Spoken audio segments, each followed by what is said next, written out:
வழக்கம் போல இந்த ஆளுநர் உரையில்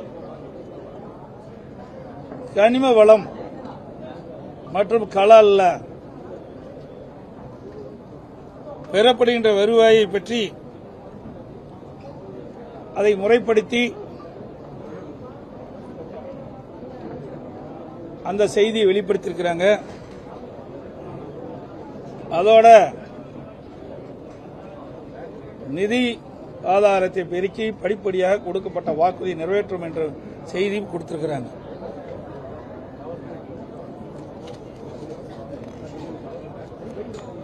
இன்றைக்கு தமிழக வெற்றிக் கழகம் ஆட்சி பொறுப்பேற்ற பிறகு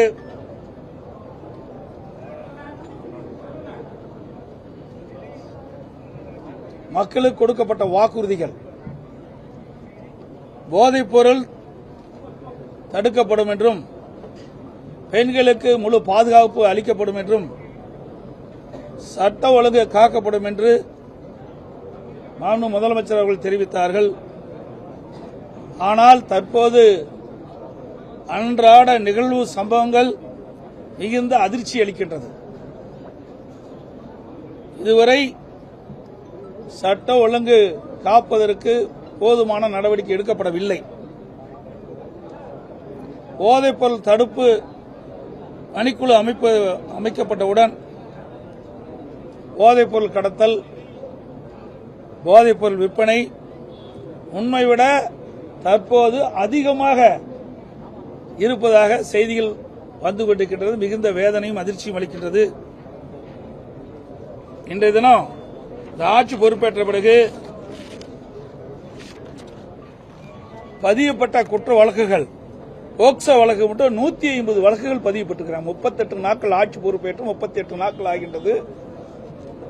இந்த 38 நாட்கள் டிவிக ஆட்சியில 150 பாலியல் வழக்குகள் பதியப்பட்டிருக்கின்றன. பெண்களுக்கு எதிரான பாலியல் குற்றங்கள் 126. ஆக மொத்தம் 276 குற்றங்கள் பெண்களுக்கு இழைக்கப்பட்டது. அது பதிவு செய்யப்பட்ட வழக்குகள். அதோட இந்த ஆட்சியில் 38 நாட்களில் நடைபெற்ற கொலைகள் 130. ஆக ஆட்சி பொறுப்பேற்ற 38 நாட்கள்ல சட்ட ஒழுங்கு எந்த அளவுக்கு பாதுகாக்கப்பட்டது என்பதை நாட்டு மக்கள் தெரிந்து கொள்ள வேண்டும். ஆட்சிக்கு வருவதற்கு முன்பு வீரவசனம் பேசினாங்க. தமிழகத்தில் சட்ட ஒழுங்கு பாதுகாக்கப்படும், பெண்களுக்கு பாதுகாப்பு கொடுக்கப்படும், சிறுமிகளுக்கு பாதுகாப்பு கொடுக்கப்படும் என்றெல்லாம் வீரவசனம் பேசிய இந்த அரசாங்கம் இந்த 38 நாட்களுக்குள் இவ்வளவு வழக்குகள், பாலியல் குற்றங்கள் நடைபெற்றிருக்கின்ற வழக்குகள் இவ்வளவு இருக்குது, பதிவு செய்யப்பட்ட வழக்குகள். இந்த பாலியல் சீண்டலை தடுப்பதற்காக இந்த அரசாங்கம் சிங்கப்பெண் சிறப்பு படை ஒன்று அறிவிச்சாங்க. அந்த சிறப்பு படைக்கு பாதுகாப்புக்கு இன்னொரு படை அமைக்க வேண்டிய சூழ்நிலை தான் இந்த ஆட்சியில் பார்க்கப்படுகிறது. அந்த அளவுக்கு சட்ட ஒழுங்கு சந்திச்சிருக்கின்ற நிலை பார்க்கப்படுகின்றது. பிரபல விவசாயிகளுக்கு தேர்தல் நேரத்தில் டிவிக்கு கொடுக்கப்பட்ட வாக்குறுதி அதை முழுமையாக நிறைவேற்றவில்லை. விவசாயிகள் மகிழ்ச்சியோடு இருந்தாங்க. விவசாய கடன் முழுவதும் தள்ளுபடி செய்யப்படும் என்று. அதற்கு மாறாக இந்த அரசாங்கம் தேர்தல் நேரத்தில் கொடுக்கப்பட்ட வாக்குறுதி நிறைவேற்றவில்லை. தேர்தல் நேரத்திலே தமிழக வெற்றிக் கழகம் அதனுடைய தலைவர் கொடுக்கப்பட்ட வாக்குறுதி 5 ஏக்கருக்கு குறைவாக நிலம் வைத்திருக்கின்ற விவசாயிகளுக்கு அவள் தொடக்க வேளாண் கூட்டுறவு கடன் சங்கத்தில் வாங்கிய பயிர்க்கடன் முழுமையாக தள்ளுபடி செய்யப்படும் என்ற அறிவிப்பை வெளியிட்டார். அதற்கு மேல் இருக்கின்ற நிலம் வைத்திருக்கின்றவர்களுக்கு அவர் வாங்கிய கூட்டுறவு சங்கத்திலே வாங்கிய பயிர்க்கடன் 50% தள்ளுபடி என்றார். ஆனால் 2 நாட்களுக்கு முன்பு ஒரு அறிவிப்பை வெளியிட்டாங்க. அதுல 75,000 ரூபாய் கூட்டுறவு சங்கத்திலே வாங்கிய பயிர்க்கடன் அந்த விவசாயிக்கு முழுமையாக தள்ளுபடி செய்யப்படும். அதற்கு மேல் கடன் பெற்ற அனைத்து விவசாயிகளுக்கும் 35,000 ரூபாய் தள்ளுபடி செய்யப்படும் என்ற அறிவிப்பை வெளியிட்டு விவசாயிகளை ஏமாற்றிய அரசாங்கம் தமிழக வெற்றிக் கழக அரசாங்கம் என்பதை இந்த நேரத்தில் தெரிவிக்க விரும்புகின்றேன். பொதுவாக டெல்டா மாவட்டத்தில் குறுவை சாகுபடிக்கு மேட்டூர் அணையில் 90 அடி தண்ணி இருந்தா ஜூன் 12ஆம் தேதி திறக்கப்படும். ஆனால் இந்த வருஷம் மேட்டூர் அணையில் நீர்மட்டம் குறைவாக இருந்த காரணத்தினால குறுவை சாகுபடிக்கு தண்ணீர் திறக்கப்படவில்லை. இந்த அரசு உரிய முயற்சி எடுத்து கர்நாடக அரசோட பேச்சுவார்த்தை நடத்தி மாதம் மாதம் நமக்கு கிடைக்க வேண்டிய பங்கு நீரை பெற்றிருந்தால் ஜூன் 12ஆம் தேதி குறுவை சாகுபடிக்கு மேட்டூர் அணையிலிருந்து நீர் திறக்கப்பட்டிருக்கலாம். ஆனால் அதற்கெல்லாம் எந்த முயற்சி எடுக்கவில்லை. அதோடு இன்றைய தினம் காங்கிரஸ் கட்சியை சேர்ந்த சட்டமன்ற உறுப்பினர்கள் தமிழக வெற்றி கழக அமைச்சரவையில் இடம்பெற்றிருக்கின்றார்கள். இதையெல்லாம் பயன்படுத்தி கர்நாடகத்தில் உள்ள காங்கிரஸ் ஆட்சியிலே அங்கு இருக்கின்ற முதலமைச்சரோட பேச்சுவார்த்தை நடத்தி நமக்கு கிடைக்க வேண்டிய பங்கு நீரை பெற்றிருந்தால் ஜூன் 12ஆம் தேதி குறுவை சாகுபடிக்கு மேட்டூர் அணையிலிருந்து நீர் திறக்கப்பட்டிருக்கலாம். அதற்கு எந்தவித முயற்சியும் எடுக்கவில்லை என்பதுதான் வேதனை. இன்றைக்கு விவசாயிகளுக்கு மிகப்பெரிய இழப்பு இதனால் ஏற்படும் என்பதையும் இந்த நேரத்தில் தெரிவித்துக் கொள்கிறேன். அது மட்டுமல்ல, இந்த குறுவை சாகுபடி செய்கிற விவசாயிகள் பாதிக்கிறாங்க டெல்டா மாவட்டத்தில். அதோட பல்லாயிரக்கணக்கான விவசாய தொழிலாளிகளும் வேலை இழக்கக்கூடிய சூழ்நிலை ஏற்பட்டிருக்குது. தண்ணீர் டெல்டா மாவட்டத்தில் தண்ணீர் திறக்காத காரணத்தினாலே. அதோட அண்மையில் அமைச்சரவை கூட்டம் நடந்தது. அந்த அமைச்சர் கூட்டத்தில் சில முடிவுகள் எடுக்கப்பட்டு அறிவிக்கப்பட்டன.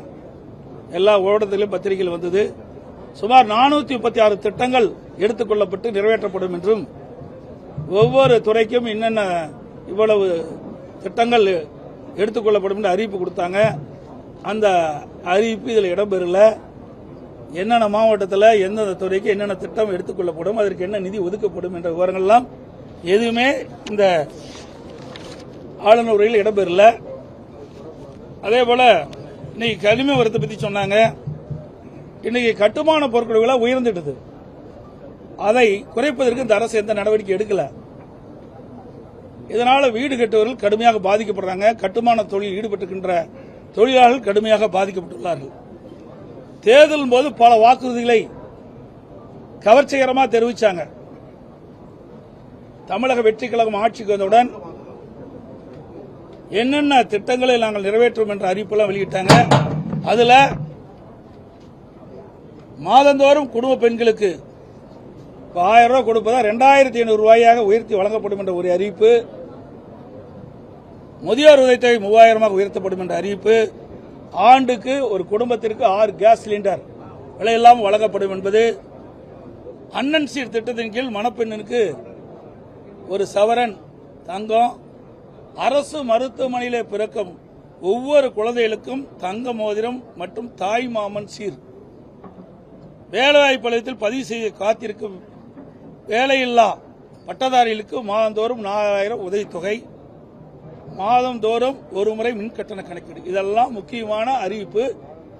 இந்த அறிவிப்புகள் எல்லாம் ஆளுநரிலே இடம்பெறும் என்று மக்கள் எதிர்நோக்கி கொண்டிருந்தாங்க. இந்த அறிவிப்புகள் எதுவுமே இடம்பெறல.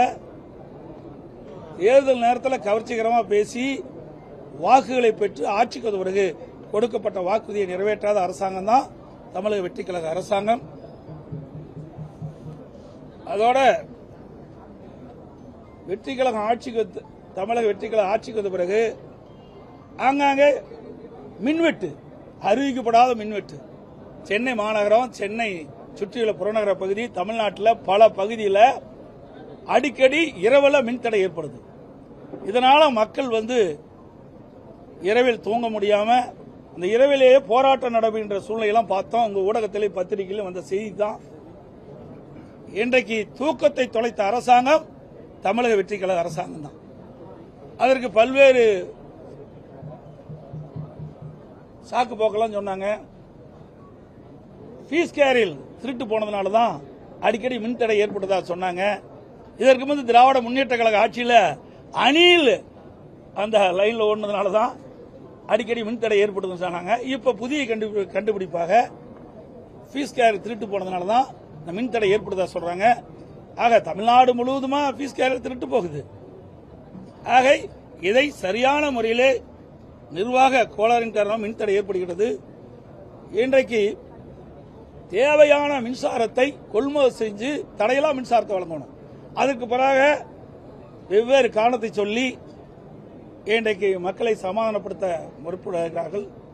இன்றைக்கு சென்னை மாநகரம், சென்னை சுற்றியுள்ள புறநகர பகுதியில் மின்வெட்டால் கடுமையாக மக்கள் பாதிக்கப்பட்டிருக்காங்க.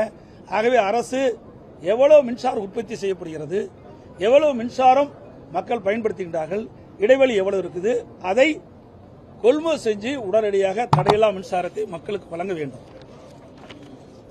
அதோட நேற்றைய தினம் நிதிநிலை பற்றி ஒரு வெள்ளை அறிக்கை வெளியிட்டாங்க. ஏற்கனவே திராவிட முன்னேற்ற கழக அரசு இருக்கின்ற பொழுது இன்றையும் பட்ஜெட் ஒன்று வெளியிட்டாங்க, தாக்கல் பண்ணாங்க சட்டமன்றம். அதுல என்னென்ன விவரங்கள் குறிப்பிட்டாங்களோ அந்த விவரத்தை தான் 2 நாட்களுக்கு முன்பு மாண்புமிகு நிதியமைச்சர் அவர்கள் ஊடகத்தின் வாயிலாக செய்தியில் வெளியிட்டார். அது ஏற்கனவே எல்லோருக்கும் தெரிஞ்ச விஷயம்தான். ஏன்னா நெட்ல போய் பார்த்தாவே என்னென்ன விவரம் இருக்குன்னு எல்லாத்துக்குமே தெரியும். இன்றைக்கு தமிழகத்தில் 10 லட்சம் கோடி கடன் இருப்பதாகவும் 2,47,000 கோடி மின்சாரத்துறையில் கடன் இருப்பதாகவும் போக்குவரத்து துறையில் 72,000 கோடி கடன் இருப்பதாகவும் இன்றைக்கு குடிநீர் வழங்கல் துறையில் 7,700 கோடி இழப்பு ஏற்பட்டதாகவும் பொது விநியோக திட்டத்தில் 27,000 கோடி கடன் இருப்பதாகவும் குறிப்பிட்டிருக்கிறார். இதெல்லாம் ஏற்கனவே இன்றைய பட்ஜெட்டில் இருக்கிறது தான்.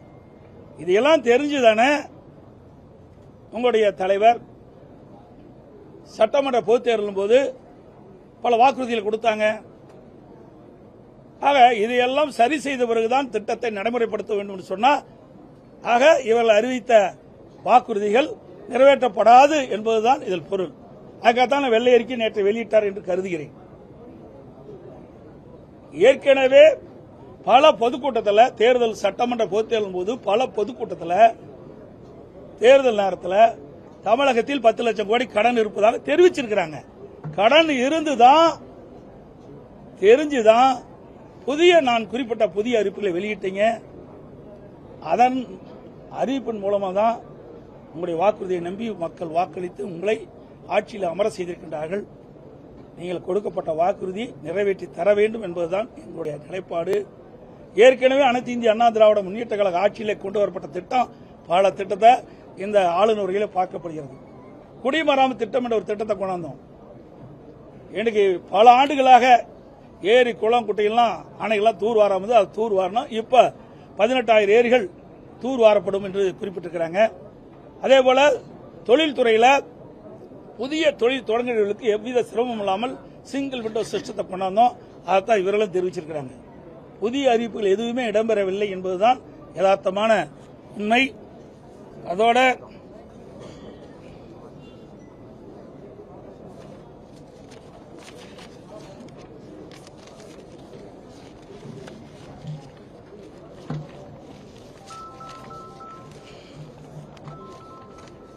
தமிழக வெற்றி கழகம் அவள் குறிப்பிட்டாங்க, ஆட்சிக்கு வந்து மாற்றம் கொண்டு வருவோம் என்று கூறி ஆட்சிக்கு வந்த மாண்புமிகு முதலமைச்சர் அவர்கள் மாற்றங்களை இந்த ஆளுநரில் தெரிவிப்பார் என்று அனைவரும் எதிர்பார்த்தோம். மாற்றம் எதுவும் இல்லை, ஏமாற்றம்தான் இந்த ஆளுநரிலே பார்க்கப்படுகிறது. ஏமாற்றம் தான் மிச்சம் மக்களுக்கு. மொத்தத்தில் இந்த ஆளுநரை கனவில் போடப்பட்ட நீர்க்கோளம் என்பதை இந்த நேரத்தில் தெரிவிக்கிறேன். அதோட இன்னொரு செய்தி இந்த நேரத்தில் சொல்லிடுறேன். நீங்க அடிக்கடி இந்த பத்திரிகையிலே ஊடகத்திலையும் சொல்லிட்டு இருக்கிறீங்க, என்னுடைய மகன் மிதுன் அவர்கள் அரசியலை வருவதை பற்றி பல விமர்சனங்கள் தொலைக்காட்சியிலையும் ஊடகத்திலும் வந்திருக்குது. அது தவறு. என்னுடைய மகன் மிதுன் அனைத்து இந்திய அண்ணா திராவிட முன்னேற்ற கழகத்தில் அடிப்படை உறுப்பினராக மட்டும்தான் இருக்கின்றார். கட்சியில் எந்த பதவியிலும் இல்லை என்பதை திட்டவட்டமாக தெரிவித்துக் கொள்கின்றேன். என்னுடைய மகன் அரசியலுக்கு வரமாட்டார். மீண்டும் ஒருமுறை சொல்கிறேன், அழுத்த திருத்தமாக சொல்றேன். பத்திரிகையால் ஊடகம் அவதூறு செய்தி தயவு செய்து பரப்ப வேண்டாம். என்னுடைய மகன் மிதுன் அரசியலுக்கு வரமாட்டார்.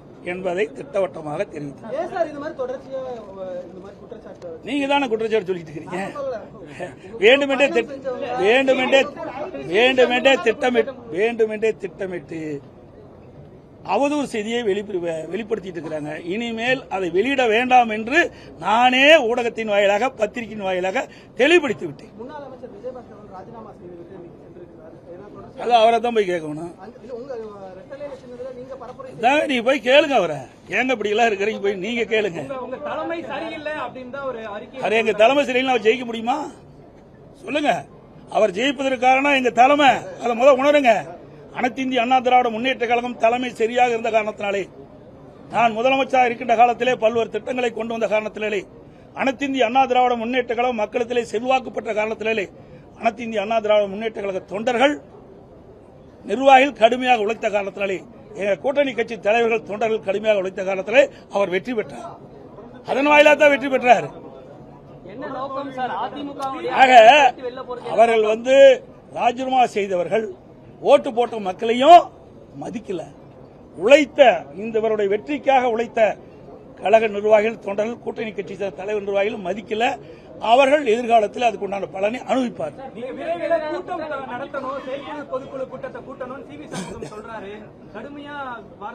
நான் தெளிவுபடுத்திட்டேன். இன்றைக்கு அனைத்து இந்திய அண்ணா திராவிட முன்னேற்ற செயற்குழு 272 பேர், அதுல இவதான் பேசுவாங்க. நீ பேசி தானே இப்படி நிலைமைக்கு வந்துட்டோம். ஆக அனைத்து இந்திய அண்ணா திராவிட முன்னேற்ற கழகத்தை பொறுத்த வரைக்கும் ஒவ்வொரு மாவட்டத்தில் இருக்கின்ற நிர்வாகிகளை அழைத்து பேசுவோம். அந்த நிர்வாகிகள் தான் தலைமை கழகம் அறிவிக்கப்படுகின்ற வேட்பாளர்கள், கூட்டணி கட்சியை சேர்ந்த வேட்பாளர்களுக்கு இரவுபகல் பாராமல் உழைத்து வெற்றி பெற செய்யக்கூடியவர்கள் அவர்கள் தான். அதனாலதான் அடிப்படை காரணத்தை அறிந்து கொள்ள வேண்டும் என்ற அடிப்படையில் ஒவ்வொரு மாவட்டத்தில் இருக்கின்ற எங்களுடைய கழக நிர்வாகிகளை தலைமைக்கு அழைத்து ஆலோசனை நடத்தினோம். முதலாக காஞ்சிபுரம் மாவட்டம், பேர் அண்ணா அவர் பிறந்த மாவட்டம், அவருடைய பெயரில் எங்கள் இயக்கம் இன்னைக்கு இயங்கிக் கொண்டிருக்கின்றது. அந்த அடிப்படையிலே முதலாக தலைமை கழகத்திலே காஞ்சிபுரம் மாவட்டத்தைச் சேர்ந்த நிர்வாகிகள் ஆலோசனை கூட்டத்தை நடைபெற்றோம். அனைவரையும் பேச வைத்தோம். சொந்த கருத்துக்கள் எதுவாக இருந்தாலும் தெரிவிங்க, தலைமை அதற்குண்டான முடிவை எடுக்கும் என்று தெரிவித்தோம். அதற்குண்டான மாற்றங்களை ஏற்படுத்தும் என்று சொன்னோம். அதன் அடிப்படையில் 3 மணி நேரம் ஒரு மாவட்டத்திற்கு கொடுத்தோம். எல்லாரும் கருத்துக்கள் சொன்னாங்க. இன்னைக்கு பொதுக்குழு செயற்குழுனா கிட்டத்தட்ட 2500 பேர் இருக்கிறாங்க. அப்புறம் நிர்வாகிகள் தான் பேச முடியும். கீழே இருக்கிற பொறுப்பாளர்கள் பேச முடியாது, கருத்துக்களை சொல்ல முடியாது. செயற்குழுனா முக்கிய நிர்வாகிகள் தான் அதில் பேசுவாங்க, அவர் தான் இடம்பெறுவாங்க செயற்குழுவில். கீழே இருக்கிற இன்றைக்கு பாத்தீங்கன்னா மாவட்டத்தில் இருக்கிற ஒன்றிய செயலாளர், நகர செயலாளர், பேரூர் செயலாளர், பகுதி செயலாளர்கள், அதில் முன்னாள் எம்எல்ஏ, இன்னாள் எம்எல்ஏ, முன்னாள் எம்பி, இன்னாள் எம்பி, சார்பணி மாவட்ட செயலாளர்கள், பொதுக்குழு உறுப்பினர்கள், மாவட்ட செயலாளர்கள், அதுவரை முன்னாள் அமைச்சர்கள், தலைமை கழக நிர்வாகிகள், இப்படி பல பேர் இடம்பெற்றிருக்கிறாங்க. அந்த நிர்வாகி கூட்டத்தில் அவருடைய கருத்துக்கள் தெரிவிச்சு அதன் அடிப்படையில் செயற்குழு கூட்டம் பொதுக்குழு கூட்டம் அப்போதுதான் இதனுடைய கட்சியுடைய வளர்ச்சியை பெற முடியும். இன்றைக்கு வெற்றி வாய்ப்பு இழவதற்கு என்ன காரணம்? ஒவ்வொரு தொகுதியிலும் தனித்தனியாக கழக நிர்வாகியுடைய ஆலோசனை பெறப்பட்டு பிறகு செயற்குழு பொதுக்குழு கூட்டப்படும்.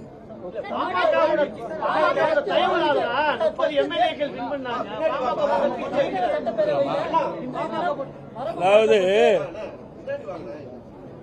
இது அவருடைய கருத்து. ஏன் அவர் 2021 தோத்தாரு?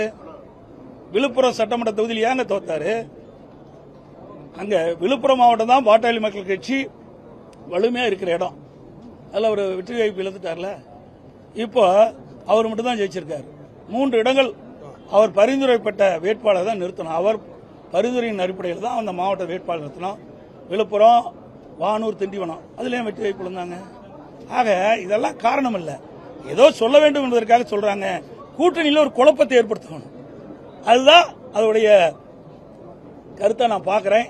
அனைத்து இந்திய அண்ணா திராவிட முன்னேற்ற கழகத்தை பொறுத்த வரைக்கும் எந்த கொம்பனாலும் அசைத்து பார்க்க முடியாது. அனைத்து இந்திய அண்ணா திராவிட முன்னேற்ற கழகம் என்பது பல்வேறு சோதனையை கண்ட இயக்கம்.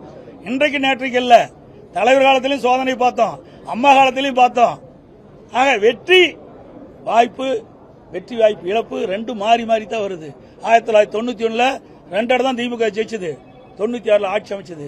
அண்ணா திமுக 4 இடம் தான் வெற்றி பெற்றது. 2001 ஆட்சி பொறுப்பு ஏற்பட்டது. 2011 திராவிட முன்னேற்ற கழகம் எதிர்க்கட்சி வரிசையில் கூட அமர முடியல. 10 ஆண்டு காலம் தொடர்ந்து எதிர்க்கட்சியை தான் இருந்தாங்க. 21 தான் ஆட்சி பொறுப்பேற்றது.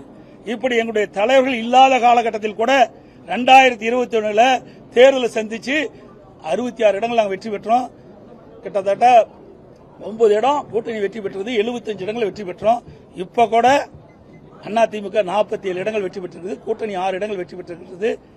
எனக்கு முன்னால பல பேர் சொல்லிட்டு இருந்தாங்க, என்னெல்லாம் பேசுறாங்க உங்களுக்கு தெரியும். பழனிசாமி தொடர் தோல்வி கண்டார் சொல்லி, பழனிசாமி தொடர் தோல்வி கண்டார் என்று பல ஊடகத்திலையும் பத்திரிகையிலையும் சொன்னவங்கெல்லாம் தோல்வி சந்திச்சாங்க. தமிழ்நாட்டிலே அதிக ஓட்டு வித்தியாசம் ஜெயிச்சிருக்கிறேன். ஆக மக்களுடைய செல்வாக்கு அனைத்து இந்திய அண்ணா திராவிட முன்னேற்றங்கள் தொடர்ந்து இருக்கின்றது. அரசியல் சூழலின் காரணமாக ஆட்சி மாற்றம் ஏற்படுவது இயல்பு. எல்லா ஆட்சிக்கும் அப்படித்தான் இருக்குது. எந்த ஆட்சியுமே தொடர்ந்து ஆட்சியை வெற்றி பெற்ற சரித்திரம் இல்ல. இழந்த கட்சியுமே தொடர்ந்து தோல்வியுற்ற சரித்திரம் இல்ல. சில காலகட்டத்தில் மக்கள் அரசியல் சூழ்நிலை காரணமாக மாற்றம் ஏற்படுவது. அதுதான் ஒழிய அனைத்து இந்திய அண்ணா திராவிட முன்னேற்ற கழகம் வலிமையான இயக்கம், அமைப்புள்ள இயக்கம். எந்த கொம்பனாலும் அனைத்து இந்திய அண்ணா திராவிட முன்னேற்றங்களை ஆட்டவோ அசைக்கவோ முடியாது. சில பேர் எண்ணி தவறான சிந்தனையில் இருக்கிறாங்க. அவரெல்லாம் திருத்திக் கொள்வார் என்று எதிர்பார்க்கின்றேன். அனைத்து இந்திய அண்ணா திராவிட முன்னேற்ற கழகம் எதிர்காலத்தில் எந்த தேர்தல் வந்தாலும் மக்களை சந்தித்து மக்களுடைய ஆதரவை பெற்று வெற்றி பெறும் என்று சொல்லி அனைத்து ஊடகங்களுக்கு நன்றி, வணக்கம்.